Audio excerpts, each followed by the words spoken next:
Good morning and welcome back to my channel ছোট্ট পাখি চ্যানেলে তোমাদের সকলকে স্বাগত, অনেক ভালোবাসা জানিয়ে আজকে আরও একটা নতুন ভিডিও আরম্ভ করছি। দেখছো তো সূর্য মামা উঠে গেছে, আর আমি এটা তোমাদের সাথে একটু ক্যাপচার করে নিলাম। এই সূর্য মামাটা উঠলো জানো তো, আর এখন থেকেই যা সূর্য মামার প্রখর রোদ দিয়েছে, এবারে কি হবে জানি না। সকালবেলায় ঘুম থেকে উঠে আমি কিছুটা কাজ সেরে তারপরে একটু এইটা ক্যাপচার করলাম। আর আমার সকালবেলায় কিছু কাজ সারা হয়ে গেছে। এরপরে আমি আজকে বিছানার চাদরটা না চেঞ্জ করে নিচ্ছি জানো তো। বিছানার চাদরটা নোংরা হয়েছিল, ওই জন্য বিছানার চাদরটা চেঞ্জ করে একটা অন্য চাদর পেতে নিলাম। দিয়ে তারপরে আমি এই চাদরটা পেতে নিয়ে তারপরে সব বিছানাটা ভালোটি করে বাগিয়ে নেব। আর আমার তো সকালবেলায় অনেক কিছু কাজ সারা হয়ে গেছে, তোমাদের সাথে তো শেয়ার করা হয়নি সেইগুলো। আমি বিছানা ঝাড়াটাই শেয়ার করছি। আর এই বিছানাটা জানো তো বাগাতে বাগাতে আমার 15 থেকে 20 মিনিট টাইম লাগে। আজকে আবার চাদর পাতা, সব বসি নামিয়ে আবার পাতা, জানো তো, তার কতটা দেরি হতে পারে বুঝতে পারছো। দিয়ে বিছানাটা না, সত্যি কথা বলতে কি, বিছানাটা না বাগিয়ে ভালো করে না রাখলে না মনটা যেন কেমন লাগে। হ্যাঁ, যাই বলো নাই বলো, সেই একটা ঘরে যদি না একটু বাগিয়ে গুছিয়ে থাকা হয় না, মনটা যেন কেমন লাগে। আর আমি একটু পিটে আছি, মেয়ে ঘর দুয়ার বাগার করে দেয়, তবু আমি যেইটুকু টাইম, সকালটুকু টাইম সময় ঘর দুয়ার বাগানোর চেষ্টা করি। বিছানাটাকে সুন্দর করে ওই জন্য এখন বাগিয়ে নিচ্ছি। এরপরে বাকি সব কাজ করব।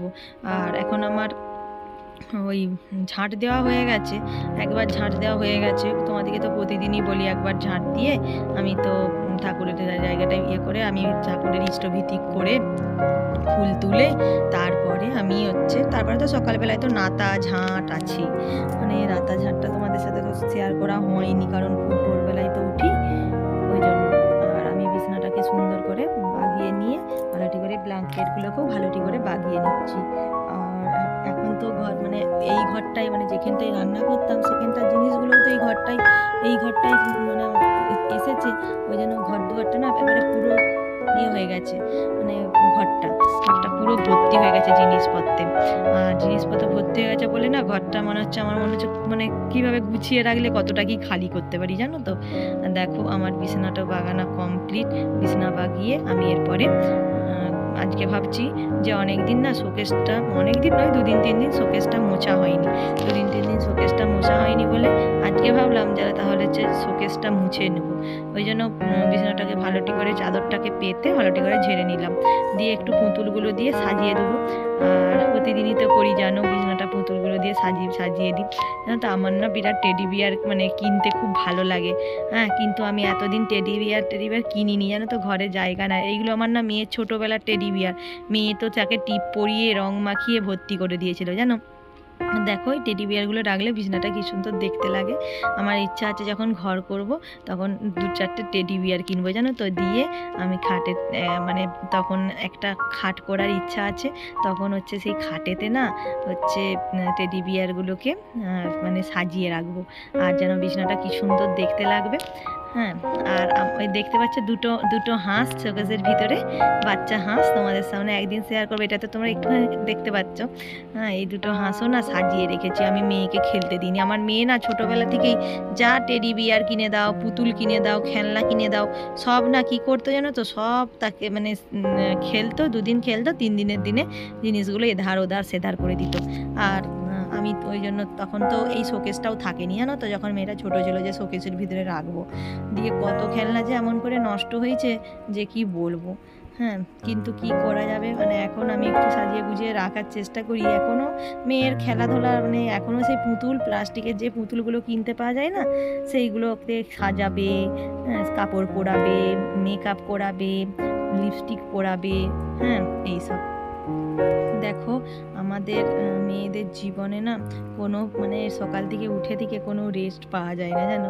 সকাল থেকে উঠেই মনে হয় এই তারপরে পরশু থেকে যা রোদের তাপ দিয়েছে, আর এই সব কাজ করতে করতেই না অনেকটাই দেরি হয়ে যায়। ঘর দুয়ার বাগাবো কি, এইসব এইদিকে প্রখর রোদ উঠেছে আজকে জানো তো। প্রখর রোদেতে প্রচুর আমার কষ্ট হয়েছিল, ওই জন্য আমি সিদ্ধান্ত নিয়েছি যে আমি এর পর দিন থেকে না আরেকটু সকাল করে উঠবো, আর একটু সকাল করে উঠে আমি কাজগুলো সেরে নিয়ে সকাল করে রান্না করে নেবো, জানো তো।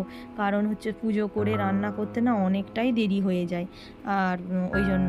আর দেখো এই রোদেতে আমাদের যাদের ঘরেতে কেউ হেল্প করার কেউই নেই, তাদের কি কষ্ট, মানে সবটি একার হাতে। আর আমার তো বুঝতেই পারো, আমার তো শুধু কাজকর্ম নয়, ঘরের রান্না বান্না পুজো অর্চনা করতেই কত টাইম লেগে যায়। হ্যাঁ, ওই জন্য তার জন্য ভেবেছি যে এর পর দিন থেকে না আর একটু সকাল করে উঠবো। ঘরটা এবারে মুছে নিচ্ছি, আলমারিটা শোকেসটা তো মোছা হয়ে গেছে, ঘরটা মুছে নিচ্ছি। আর যত রোদ দিচ্ছে দেখতে পাচ্ছ, দরজাটা বন্ধ করে কিন্তু ভিডিওটা করছি। দরজার ওই যে ভিতর তোলাটা দিয়ে দেখতে পাচ্ছ রোদের কেমন আতাসটা, দরজাটা খুলে রাখলে এত আমাদের ঘরের ভিতরে রোদ ঢুকে যাচ্ছে। একই তো গরম, ঘরের ভিতরে রোদ ঢুকে যাচ্ছে, ক্যামেরাটা দেখতেই পাওয়া যায় না। ওই জন্য দরজাটাকে কপাট দিয়ে আমি ঘর মুছছি, ভিডিও করব বলে। চলো আজকের পুরো ভিডিওটা দেখতে থাকো, আশা করি খুব ভালো লাগবে।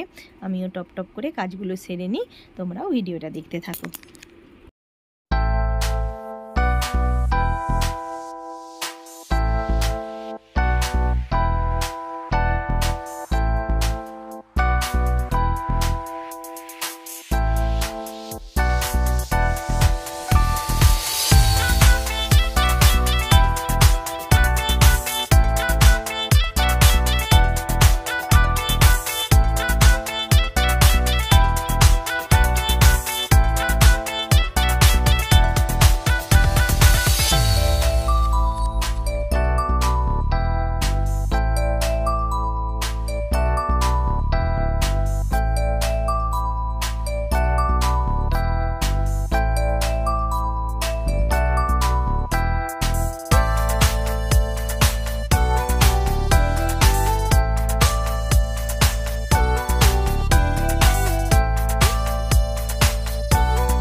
আজকে তো রান্না বান্না করবো কুমড়ো শাকে আর কলমি শাকে ভাজবো, আর ডিম দিয়ে আলু দিয়ে পটল দিয়ে ঝোল করব।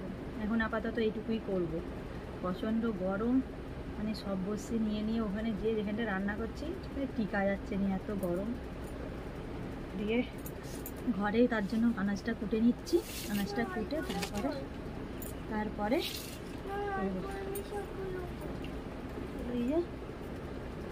এই যে সাথে মিশন আছে। কুমড়ো শাকগুলো কালকে দুয়াটি এনেছিল, করা হয়নি।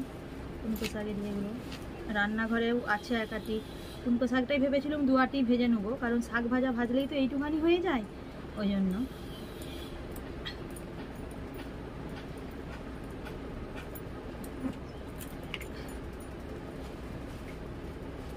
এত গরম ঠিক নেই। গোড়াগুলো কালকে মানায় ওইটা থাকবে নাকি জানি। তোমাদের দাদা ভাই পুনকো শাক দুয়াটি এনেছিল, জানো তো। পুনকো শাকগুলো তো সুজনি শাক কিনেছিলাম, সে আগের দিনে দেখালাম না, দিয়ে পুনকো শাকগুলো তো আর করা হয়নি, আর ইয়েগুলোও আর খোলা হয়নি, যেইগুলো সেই খড় দিয়ে বাঁধা থাকে সেইগুলো। আর আজকে আবার দেখলাম যে কলমি শাক এনেছে না, 10 টাকায় 3 তারি করে দিচ্ছে। আর এই বললো মা নাও না, ওই জন্য আজকে কলমি শাকে আর পুনকো শাকে মিশিয়ে ভাজবো, আজকে এটাই ইচ্ছা আছে। আর ডিম দিয়ে আলু দিয়ে আর পটল দিয়ে ঝোল করব। আর গরমে না আর কিছু করতে ইচ্ছা করেনি, বিশ্বাস করো, এত গরম খেতেই ইচ্ছা করছে না, মনে হচ্ছে যে যাও করে আমি তো ভাত নিয়ে বসি, যে যতগুলো মানে এক মুঠো করে ভাত খাই, তো তাও আবার মানে সেই এক মুঠোও খেতে পারিনি। ওই একটুখানি খেয়ে কুকুরকে, আমি তো আমার তো সেই প্রতিদিন তো আমার কুকুর মানে মানে রাস্তার যে কুকুরগুলো না, সেগুলো না সবসময় একটা আমাদের আমরা 3 ঘরে খেতে দিই, আমাদের 3 ঘরের সামনে বসে থাকে জানো তো, কখন খেতে দেবো তাকে, খুব আমাদিকে খুব ভালোবাসে, রাত্রেবেলা পাহারা দেয়। হ্যাঁ, সেই কুকুরটাকে না আমি সব খাইয়ে দিই। আমি নিজেই গরমে আমি একদমই কিছু খেতে পারিনি। তবু না সবজি টবজিগুলো কিনছে, তো তবু করার একটা ইচ্ছা, করতে হবে এইটুকুই। হ্যাঁ, আর শাকটা দেখো না, এই কলমি শাকটা তো টাটকা, কুনকো শাকটা একটু একটু না কেমন হয়ে গেছিলো, জল দিয়ে ধুয়েছি, জল দিয়ে ধুয়ে না আর সেটাকে খোলা হয়নি, তাড়াতাড়ি করে না এইসব করতে আর ভালো লাগে না, দিয়ে রেখে দিয়েছিলাম। দিয়ে তো জল দিয়ে ধুয়েছি বলে ফ্রিজেতে রাখিনি। হ্যাঁ, জানছি আলাদা করে রাখি, নিয়ে দেখছি না আজকে দেখছি সেই গোড়াগুলো একটু একটু খারাপ হয়ে গেছে, তবু নষ্ট হতে দিইনি, পুরোটাই করে ফেলেছি। দেখো আমি শাকটা কেমন করে ভাজছি। রসুন, আজকে পেঁয়াজ ফোড়ন দেবো না জানো, রসুন আর লঙ্কা ফোড়ন দিয়েছি, দিয়ে আমি হচ্ছে ওই এটাকে বলা হয় মানে 2 রকম শাক মিশিয়ে ভাজছি। আমার জানো তো যে কোনো শাক একরকম ভাজার থেকে 2 রকম শাক যদি মিশিয়ে ভাজি না, বা 5 মিশালি শাক এখানে ওখান থেকে তুলে যদি, আমার না সেই শাকটাই খেতে খুব ভালো লাগে। আমার একদম হচ্ছে শাক খেতে ভালো লাগে না জানো, মানে একরকম শাক করে খেতে ভালো লাগে না। হ্যাঁ, দেখো আমি শাকটা তাড়াতাড়ি করে নিচ্ছি, শাকটা তাড়াতাড়ি করে নিয়ে তারপরে আমি ডিমের ঝোলটা বানাবো। গরমে শুধু এটাই মনে হচ্ছে যে কখন আমি রান্নাটা সারবো, এটাই আমার শুধু মনে হচ্ছে, এত মানে কষ্ট তার ঠিক নাই এই গরমেতে। হ্যাঁ, দিয়ে ওই জন্যই তো তোমাদেরকে ভিডিওর প্রথমেই বললাম না যে কাল থেকে সকাল করে আমাকে রান্না করতে হবে, নাহলে না আমি এই গরমে টিকতে পারবো না। শাকটা করে নিই, শাকটা করে নিয়ে শাক রেসিপিটা তোমাদের সাথে শেয়ার করে তারপরে আমি পটলের রেসিপিটা শেয়ার করবো। পটলের ঝোল, ওই পটল দিয়ে আলু দিয়ে ডিম দিয়ে যে ঝোল করছি সেটাই শেয়ার করবো। আর একটু ভেবেছিলাম আমের চাটনি করব, কিন্তু আজকে না যা গরম, আজকে আর আমের চাটনি করতে ইচ্ছা করছিল না। হ্যাঁ, আর এরপরে আমি দেখো আলু পটলের ডিম দিয়ে ঝোল করব। প্রথমে তো আমি কড়াতে আমি একটুখানি চিনি দিয়ে দিয়েছি, দিয়ে তারপরে আমি হচ্ছে পেঁয়াজ টমেটো দিয়ে দিয়েছি, পেঁয়াজ টমেটোটাও ভালো করেই ভাজা হয়ে গেছে। এরপরে আমি ওই একটুখানি শিলেতেই বেটেছি আদা রসুন আর জিরে গুঁড়ো, লঙ্কা গুঁড়ো, হলুদ গুঁড়ো, এই দিয়েই আমি হচ্ছে আজকে রেসিপিটা বানাবো। আর আমি অনেক দিনই ডিমের ঝোল বানাইনি জানো তো, মাছটাই বেশি হয়, মানে ডিম যেদিন হয় না সেদিন ভাজাটাই বেশি হয়, ওই জন্য মানাই বললো মা ডিমের ঝোল করো তো মা, দিয়ে ডিমের ঝোল আজকে করছি। আর প্রথমে আমি না পটলগুলো ভেজেছিলাম, পটলগুলো ভাজাগুলো তোমাদের সাথে না শেয়ার করা হয়নি, আলুগুলো ভাজিনি, আলুগুলো অল্প সেদ্ধ করে নিয়েছিলাম, ডিমের সাথে না আলুগুলোকে সেদ্ধ করে নিয়েছিলাম। দেখো আমি তো সুন্দরভাবে না কষিয়ে নিচ্ছি, সুন্দরভাবে কষিয়ে তারপরে আমি ওই ইয়েটা দিয়ে দেবো, আলু আর ডিম আর ওই পটল দিয়ে দেবো। আজকে রান্নাবান্না তো তোমাদের সাথে আমি শেয়ার করলাম। আজকের ভিডিওটা কেমন লাগলো অবশ্যই কমেন্ট করে জানাবে। হ্যাঁ, আর আমার রান্নাবান্না আজকের টুকিটাকি রান্নাবান্না কেমন লাগলো কমেন্ট করে জানাবে। ভালো থেকো।